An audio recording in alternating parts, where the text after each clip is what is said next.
Dice así: recorría Jesús todas las ciudades y aldeas, enseñando en las sinagogas de ellos y predicando el evangelio del reino y sanando toda enfermedad y toda dolencia en el pueblo.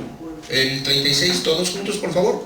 Y al ver las multitudes, tuvo compasión de ellas, porque estaban desamparadas y dispersas como ovejas que no tienen pastor. Vamos a orar, por favor, hermanos. Padre amado, queremos darte gracias porque nos has enviado un pastor con compasión, Señor. Gracias porque a no haber sido por él, Señor, nuestras almas estarían siendo semejantes a estas que describes. Señor amado, dispersas, perdidas, confundidas y sin un pastor. Por esta causa pedimos hoy, Señor amado, que nos des la gracia de poderlo entender. Necesitamos fortalecer nuestra fe por causa de los tiempos que estamos viviendo. Necesitamos, Señor amado, encontrar confianza delante de aquellos, Señor amado, que aún no te conocen, Señor. Padre amado, ellos necesitan delante de ti encontrar confianza, Señor, para que puedan venir a ti, Señor, y que entiendan que no hay necesidad de que ellos puedan andar como huérfanos cuando tú eres un Padre amoroso, listo, Señor, presto para poderles ayudar, para poder caminar con ellos. Te lo pedimos, por favor, Señor, inhibe toda aquella influencia que no glorifique tu nombre y concédenos la gracia, Señor amado, de poder entender, de retener y de poner en práctica lo que hoy nos enseñes. En el nombre de Jesús. Amén. Hay una palabra aquí clave, hermanos, que es la palabra compasión. Y compasión, hermanos, es una inclinación, es un sentimiento es un sentimiento que lleva a la persona a sufrir juntamente con el que está padeciendo. Esa es la compasión, ¿sí? Es prácticamente una cualidad muy particular de nuestro Señor Jesucristo. Y obviamente el Espíritu Santo la deja plasmada aquí en las Escrituras para que todo el que esté sufriendo, todo el que esté padeciendo, todo aquel que sienta que su carga es insoportable, pueda entender que Jesús va caminando con él, que Jesús está ahí con él, que de alguna manera, si no lo alcanza a percibir el familiar, el hermano en Cristo, el vecino, que él pueda tener la seguridad de que Jesús sí lo entiende perfectamente. Y no solo lo entiende, sino es inclinado a caminar con él para poder llevar su carga, su aflicción. Dice que una ocasión un hombre puso un anuncio acerca de que se vendían cachorros. Y él sacó su anuncio y dijo: se venden cachorros. Nadie asistió al anuncio excepto un niño de escasos 10 años.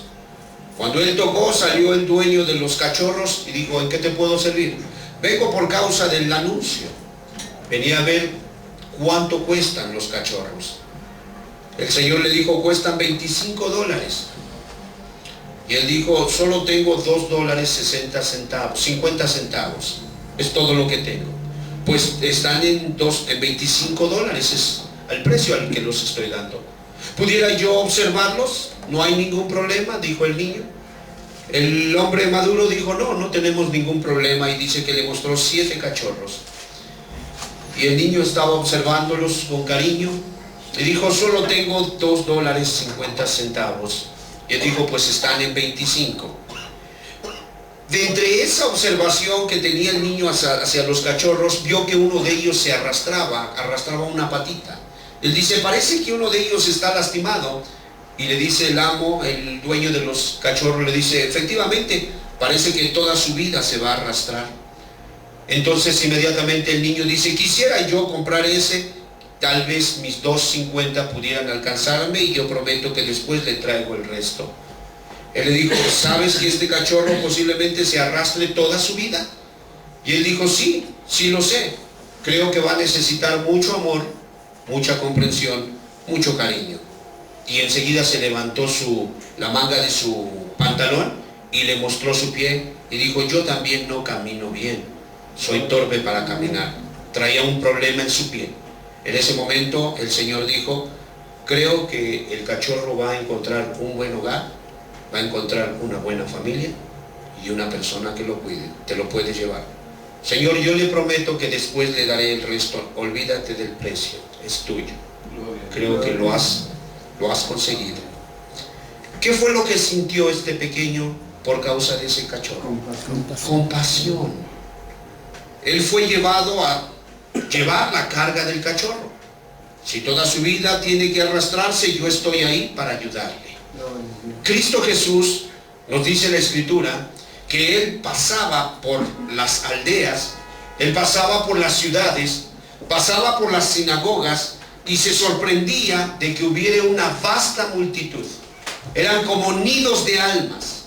Hermanos, Él había curado a estas personas de su ceguera, de su sordez, de su invalidez, pero no era meramente lo que a Él le conmovía, hermanos, porque Él los venía sanando.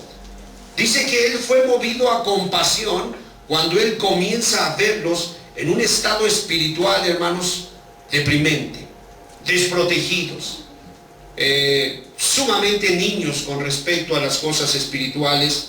Y vemos, hermanos, que prácticamente nosotros hemos movido, llamémosle así, el corazón de Dios por nuestro estado espiritual, hermanos. ¿Sí? Y gracias a eso estamos aquí. Gracias a eso tenemos una oportunidad para llegar a casa. Pero a ti no se te debe de olvidar, hermano, tu Dios es un Dios de compasión. Y cual sea la carga que tú estés atravesando el día de hoy, hermano, no vas tú solo. Él va contigo. Porque Él sabe que esa carga, hermano, puede aplastar tu valiosa alma. El cuerpo sabe perfectamente, Dios, que va al polvo. Él lo sabe. Y tú deberías de saberlo también.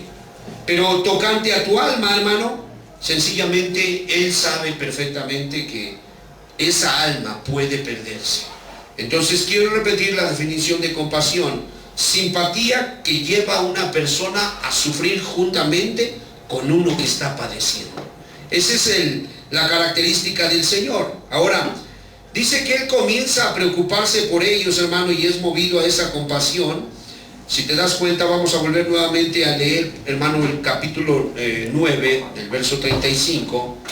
Nos dice así: recorría Jesús todas las ciudades y aldeas, enseñando en las sinagogas de ellos y predicando el evangelio del reino.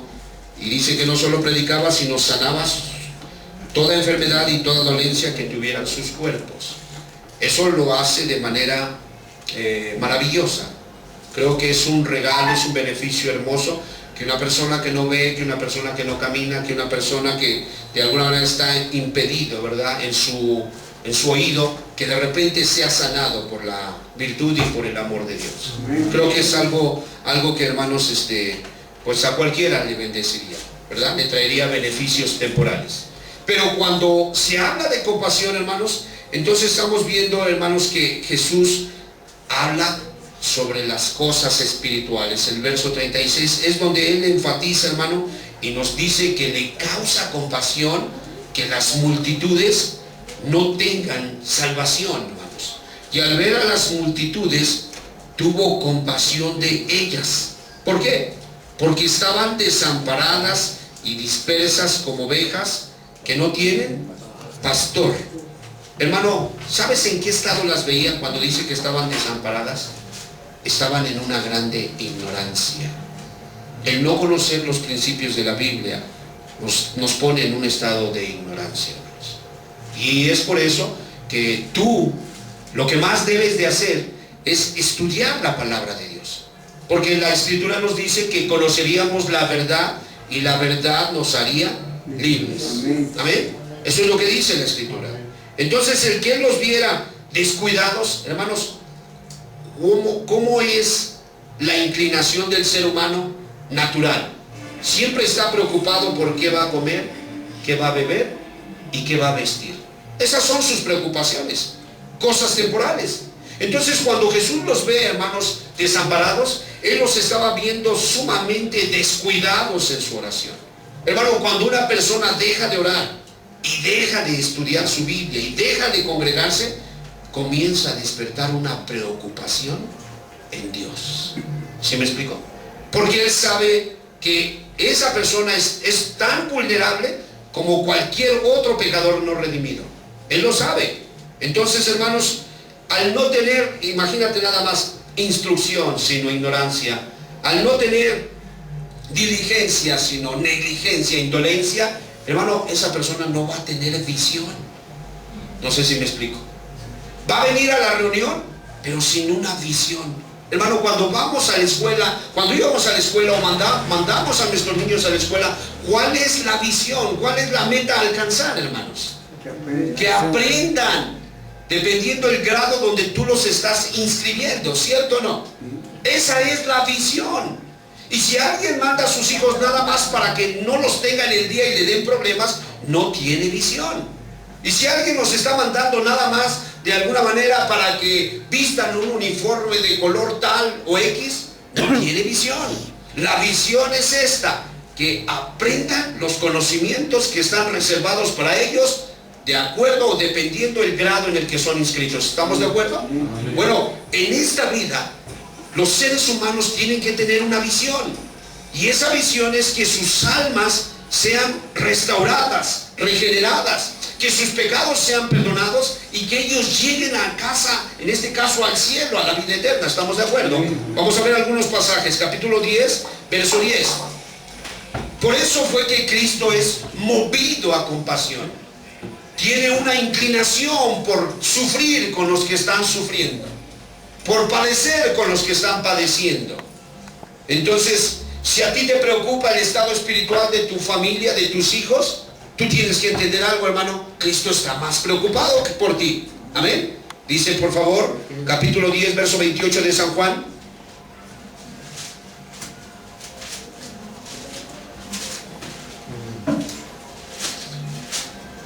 Y la iglesia obviamente no debe de perder de vista lo que a Dios le mueve a compasión. Es lo mismo que le debe de mover a compasión a la iglesia.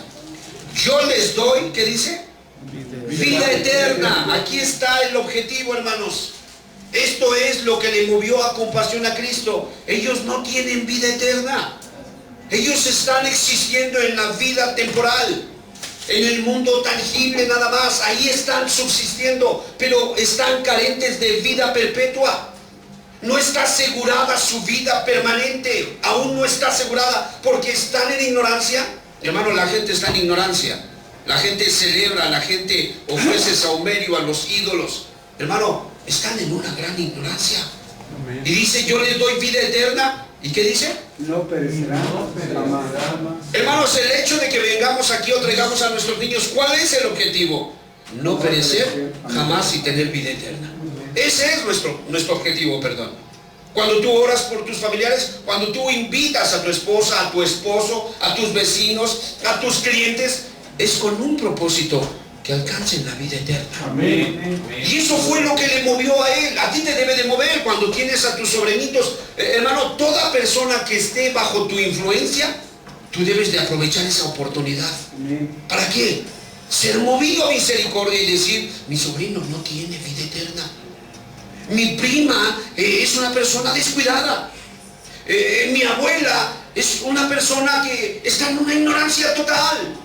Y somos movidos a misericordia.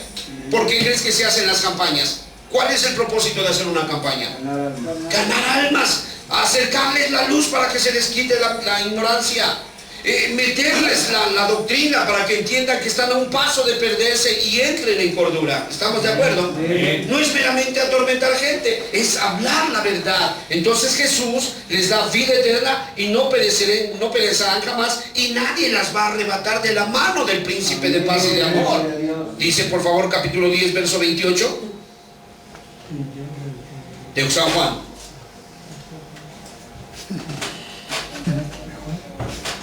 San Juan, sí, 10, 28. Yo les doy vida eterna. ¿Ya lo habíamos leído? Sí. Es el 10, 10 entonces, perdón. 10, 10. Hágame señas, Alejandro. 10, 10, por favor. Dice, el ladrón no viene sino para hurtar y matar y destruir. Yo he venido para que tengan vida y para que la tengan en abundancia. Amén. Hermanos, Aleluya. esa misma compasión, o sea, siente compasión. Y si no la sientes, métete con Dios para que tú entiendas, hermano, que cuando veas a tu mamá que está en una idolatría total, que tú puedas lamentarte, ¿verdad? Y que no llegues con tu hipocresía a darle su beso porque es 10 de mayo y te sigues en tu corazón duro. No, que entiendas una cosa, qué triste que mamá no tiene vida eterna. Mi corazón está conmocionado, está dolido porque no tiene vida perpetua. ¿Sí me explico? Dice ahí, yo he venido para que tengan vida y para que la tengan en abundancia. Ahí está. Preocúpate para cuando tus hijos están en una apatía total, donde ni leen las escrituras, ni practican la piedad, ni se congregan. Hermano, hermana, que te espante esa situación. ¿Por qué? Porque es lo más natural, que Cristo se espantó a causa del estado, al grado que Él dijo, yo los veo como ovejas que no tienen pastor. Imagínate un carro sin volante. No, sin el que maneja, se me fue el nombre. Conductor. Sin chofer, sin conductor. Imagínate nada más una casa sin mamá. Imagínate nada más, hermano, un mundo, un planeta sin sol. ¿Qué sería? Bueno, es igual. Una persona sin el pastoreo de Cristo, hermano, mueve a Dios a compasión. Ahora, es tanta la compasión que mueve a Cristo por causa del alma de una persona ignorante, extraviada, que inclusive le hizo venir del cielo a la tierra y de la tierra a la cruz. Dice Mateo 22:4, por favor.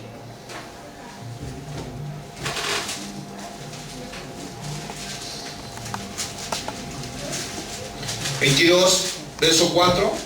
Volvió a enviar a otros siervos diciéndoles, decid a los convidados, he aquí he preparado mi comida, juntos mis toros y animales que engordados han sido muertos y todo está dispuesto, venid a las bodas, venid a regocijarse. Hermanos, los toros engordados representan a Cristo.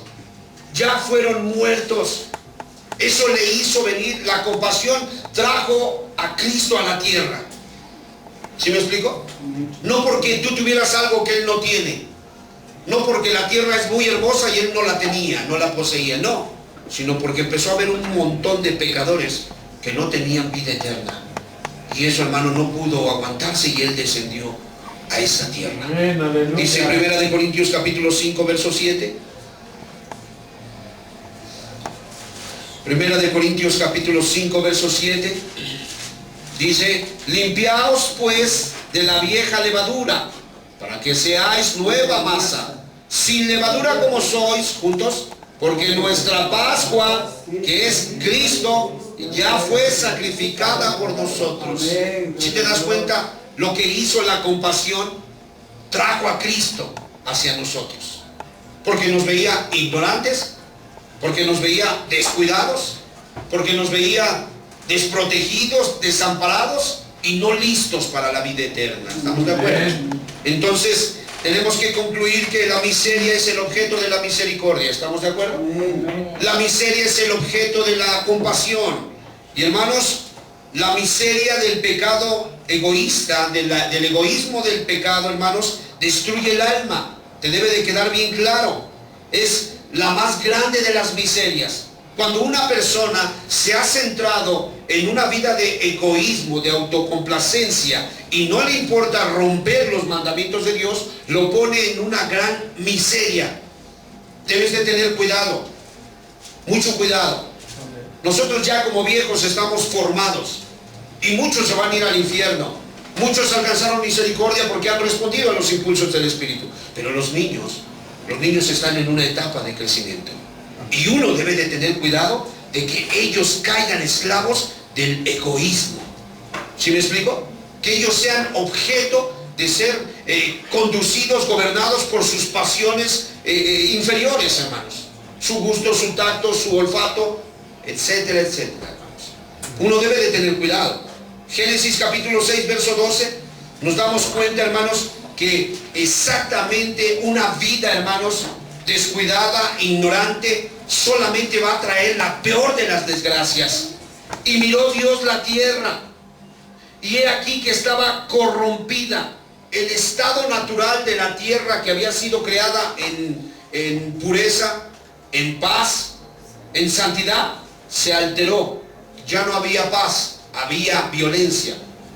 Ya no había, hermanos, santidad, había putrefacción, había prevaricación.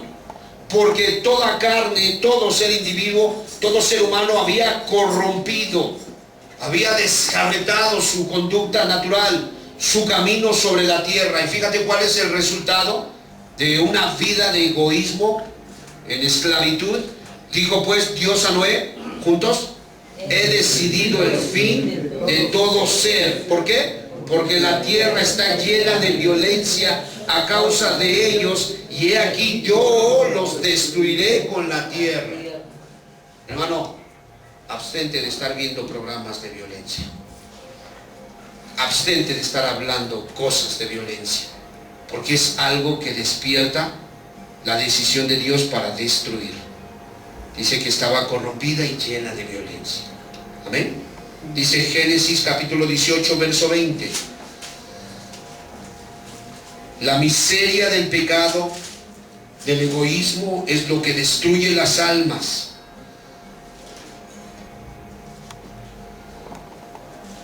Entonces Jehová le dijo: por cuanto el clamor contra Sodoma y Gomorra se aumenta más y más, y el pecado de ellos se ha agravado en extremo.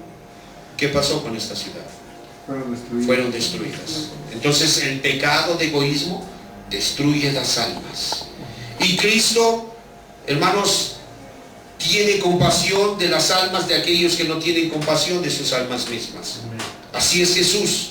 Amén. Por tanto, hermanos, creo que el objetivo de la iglesia es exactamente trabajar en eso. Qué bueno que les demos de comer, qué bueno que oremos por ellos para que se solucionen sus problemas, qué bueno que oremos para que se sanen, pero sobre todo la iglesia tiene que tener una visión, hermanos, que sus almas alcancen redención. ¿Estamos de acuerdo? Porque esa es la compasión que movió a Cristo. Ese es más bien el estado espiritual, el objetivo que movió a Cristo a compasión. Cristo estuvo dispuesto a padecer juntamente con el que estaba sufriendo, llevar juntamente su carga. Entonces, hermanos, quien trabaja así tiene de alguna manera parecido a la compasión de Cristo. ¿Sí, hermanos? Así es que, hermanos, vemos que Cristo es movido por la enfermedad espiritual que hay en ellos. Porque dice la Escritura: por cuanto todos pecaron, todos están destituidos, están desechados, están descalificados. No son de alguna manera considerados para heredar vida eterna, porque todos pecaron, dice la Escritura. Amén. Estaban frustrados, estaban preocupados, estaban perdidos unos a otros, y ellos obviamente necesitaban, sus almas necesitaban ayuda, hermanos. Y hermanos, no había ninguna mano que pudiera ayudarles. Por eso dice la Escritura que Cristo comenzó a verlos como ovejas que no tienen pastor. Ahora, me dice la Escritura que Cristo pasaba, proyéctalo nuevamente, por favor, capítulo 3, verso 35 del capítulo 9 de, ¿qué es Mateo? Sí, Mateo 9:35. 9:35. Recorría Jesús todas las ciudades y aldeas, enseñando en las sinagogas de ellos. Fíjate nada más. Él empezó a ver multitudes, no solo los que le seguían, sino los que se encontraba a su paso. ¿Dónde? En las ciudades, en las aldeas y en las sinagogas. Una ciudad, ¿verdad? Un complejo de casas más grande, ¿verdad?, que una aldea. Y una sinagoga, un lugar de reunión. Pero todas ellas eran llenadas con almas. Había abundancia de personas en ese lugar. Ahora, entienda, dice que es movido a compasión porque los maestros de ellos los llenaban de conocimiento vano. ¿Sí? O sea, no les daban el consejo adecuado. Hermano, ¿cuántas personas son engañadas haciéndoles creer que Cristo les ama, que Cristo está con ellos, que Cristo al final de su vida los va a perdonar, pero no se les hace ver que necesitan ser sanados de sus pecados? ¿Cuántos?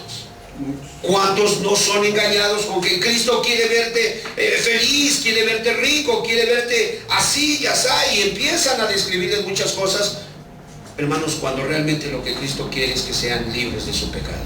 Amén. Libres de la desobediencia. Bueno, los fariseos los llenaban con nociones vanas, hermanos. Los fariseos solamente les ponían cargas que sus tradiciones habían inventado. Fíjate nada más lo que hacían los fariseos. Los fariseos, hermanos, los llevaban al error. Los fariseos no los instruían en su responsabilidad, en lo que ellos tenían que hacer, no los instruían, hermanos. Ellos de alguna manera no les permitían, por la ignorancia misma que habían ellos, no alcanzaban a entender el espíritu de la ley divina de Dios. Pablo decía que la ley a la verdad es santa y es buena, si se usa correctamente. Amén. Entonces, no eran llevados, hermanos, para que pudieran estar en el consejo de Dios y obviamente en la consecuencia buena que venía de guardar el consejo de Dios. ¿Sí? Y es por eso que sus almas espirituales, hermanos, estaban enfermas. No tenían vigor, no tenían de alguna manera de poder enfrentar sus problemas, alimentados con vanas esperanzas, alimentados con tradiciones, alimentados con un sinfín de consejería humana en la leche espiritual adulterada. No había modo. Entonces por eso vemos que Cristo tiene compasión y Cristo quería darles el pan de vida. Eso es lo que Cristo les quería dar. Amén. Entonces, mis amados hermanos, ¿cómo se puede enfrentar la tentación? ¿Cómo se puede enfrentar un problema? ¿Cómo se puede enfrentar una circunstancia adversa si no se nos da el consejo adecuado? ¿Se puede? No se puede, hermanos. No se va a poder. No podremos resistir la tentación, la aflicción. No la podremos enfrentar, hermano, si no tenemos la verdad. Y hermanos, vemos a Jesús, pues que es movido a misericordia, hermanos, y la invitación en esta noche es, hermanos, busquen tener la misma compasión de Cristo. Amén. Qué bueno, hay que ayudar a la gente, pero sobre todo, enfoquémonos en su alma, hermanos, porque eso es lo importante, ¿sí? Lo demás es temporal, y no estamos diciendo que no lo pongamos en práctica, hermanos, hay que hacerlo, ¿sí? Dice en el libro, por favor, si me abre, Primera de Reyes 22:17, creo que de ahí desprende Jesús esta expresión por la condición triste en la que se encontraban estas personas, destituidos de la gloria de Dios, ¿verdad? Estaban guiados por gente infiel, estaban de alguna manera ajenos a las promesas de Dios, a las verdades de Dios. Y pues, hermanos, no hay criatura más apta para perderse que las ovejas. Las ovejas son torpes, y cuando ellas se pierden necesitan ayuda porque están expuestas a todo tipo de peligro, todo tipo de circunstancia adversa. Entonces él dijo, dice 1 de Reyes 22:17, yo vi a todo Israel esparcido por los montes como ovejas que no tienen pastor. ¿De dónde se desprende esta expresión? Hermano, del pastoreo de Acab. Recuerda cómo era Acab, cómo era Jezabel. Hermanos, y este hombre perverso los había llevado a una vida disoluta, a una vida de pecado, de rebelión. Entonces Jesús como que tenía en mente lo que había acontecido aquí en este evento, hermanos, en Primera de Reyes, y cuando vean las multitudes, dice, no hay ninguna diferencia entre estos y aquellos. Están ignorantes, están prácticamente descuidados, están instruidos con puras mentiras. Ellos, tengo gran compasión y quiero llevar su carga. Y ahí está Jesús haciendo de alguna manera el trabajo de buen pastor, y obviamente él quería regresarlos al redil. Amén. Porque dice que él vino a buscar y a salvar lo que se había perdido. Hermano, tengamos en cuenta esto. No estás solo. Jesús lleva tu carga. Él tiene compasión por tu alma. No te dejes guiar por sentimientos, no te dejes guiar por emociones. Hermano, todo lo que lleve a tu alma a dejarse de alimentar de Cristo no puede venir de Dios. Todo aquello que te esté distrayendo del objetivo primario, que es llegar al cielo, no puede venir de Dios. Amén. Y eso es lo que Cristo manifiesta en esta porción, Y nos da mucha confianza, hermanos, saber que tenemos un Dios compasivo. Amén. Yo te invito a que de aquí en adelante, hermano, cual sea tu problema, cual sea tu circunstancia, que tú puedas con toda confianza decir: no estoy solo. Sé que mi alma le importa a Jesús y sé que Él va a ir conmigo, y pase lo que pase, suceda lo que suceda, sé que Él va a estar a mi lado. Amén. Amén. Él va a estar ahí. Pero es importante, hermano, vuélvete su oveja. Si Él es el que te va a pastorear, vuélvete su oveja. ¿Sí? No importa cuántas sean las multitudes de problemas, Él prometió, y de hecho Él fue el que lo citó. Dice: tengo preocupación de estas ovejas. Amén. Estaba preocupado porque estaban ignorantes, distraídos, estaban negligentes, y ellos necesitaban, no que les dieran algarrobas, hermanos, ellos necesitaban que les dieran el consejo necesario para poder aguantar la prueba, para poder enfrentar la aflicción, el sufrimiento, para poder distinguir, hermanos, entre la prueba y la tentación. Ellos necesitaban eso. Por eso somos invitados en esta noche a buscarlo de todo corazón. Amén, hermanos. Vamos a ponernos sobre nuestros pies, hermanos. Vamos a terminar. Acércate con confianza en esta noche. Sábete que tu Dios es único. Sábete que tu Dios está al tanto de todas tus preocupaciones y sobre todo de tu alma. Pon a tus hijos en sus manos. No tengas temor. Él estará contigo. Y como dice San Juan, ¿verdad? Si pedimos conforme a su voluntad, sabemos que Él nos oye. Amén, hermanos. Gloria a Dios. Padre amado, queremos darte gracias en esta noche por esta palabra. Señor, yo sé que mis hermanos ya la sabían, pero te damos gracias por recordárnosla, porque en el tiempo en que estamos viviendo, si hay algo que debemos de valorar, es cuando tengamos algún hermano. Dice la Escritura que en todo tiempo ama el amigo y es como un hermano en tiempo de angustia. Hermano, si conoces a alguien que te trata así con compasión, valóralo, cuídalo. Hermano, aprécialo. Porque pocas personas hay así. Pero sin temor alguno, hermano, te puedo decir, Jesús sí es así, lleno de compasión por sus ovejas. Por tanto, Padre, te damos gracias, te bendecimos por los problemas, por las aflicciones, por las pruebas y por todo, Señor amado, lo que has planeado para nosotros, porque sabemos que no vamos solos. Aún queremos pedirte por aquellos que hoy, en esta noche, Señor, reconocen que no te tienen, reconocen que su estado es de descuido, que su alma está en ignorancia, pero que hoy se quieren acercar a la luz para que puedan tener la revelación y el consejo adecuado para su circunstancia, para su estado espiritual. Por favor, Señor, conforme nos lo has dado a nosotros, proporciónaselos a ellos también. Y así como nos has dado tu espíritu, dice tu palabra en el libro de Hechos, que tú das tu espíritu a todos los que te obedecen. Que hoy en obediencia puedan confesar sus pecados y hoy en obediencia puedan recibir tu buen Espíritu Santo, Señor. Padre, muchas gracias te damos en el nombre de Jesús. Amén, Señor. Gloria a Dios, hermanos, que Dios me los bendiga. Pasen muy buena noche, hermanos. Saludemos unos a otros. Amén. Estamos